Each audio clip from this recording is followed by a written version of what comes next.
महाराष्ट्र में टीईटी का paper leak हुआ है।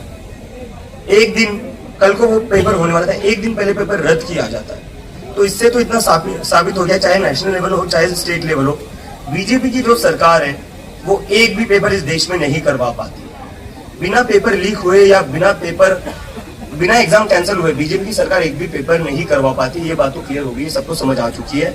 डबल इंजन की सरकार, डबल इंजन जो है इनका वो डबल लीक बन चुका है।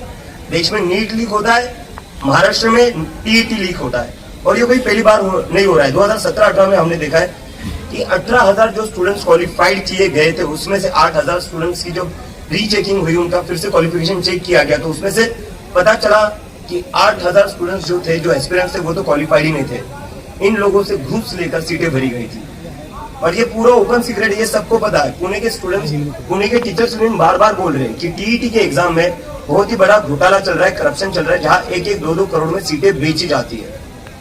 तो मैं पूरे महाराष्ट्र के युवाओं को आह्वान करना चाहता हूँ, देश के युवाओं को बताना चाहता हूँ कि बीजेपी की जो सरकार है उनको आपके फ्यूचर से कोई लेना देना नहीं है, उनको आपकी पढ़ाई से कोई लेना देना नहीं है, उनको कोई लेना देना नहीं है आपकी एग्जाम कैसी जाती है कैसे नहीं। इनको बस एक ही चीज से लेना देना है, कैसे ये दूसरे पार्टी के एमएलए तोड़ सकते हैं, एमपी तोड़ सकते हैं, और कैसे ये बस अपनी पावर बढ़ा सकते हैं। बाकी इनको किसी भी चीज से फर्क नहीं पड़ता है। एक दिन पहले एग्जाम कैंसिल करके अब वो जो स्टूडेंट्स ऑलरेडी सेंटर्स पर पहुंच गए थे, 1,000 से ज्यादा सेंटर्स थे, उसके लिए बच्चे निकल चुके थे, एग्जाम के लिए स्टूडेंट्स निकल चुके थे, उनका क्या होगा? वो कहाँ जाएंगे? अब उस खर्चे की भरपाई कौन करेगा? आप 50-50 करोड़ में एमपी फोड़ रहे हो।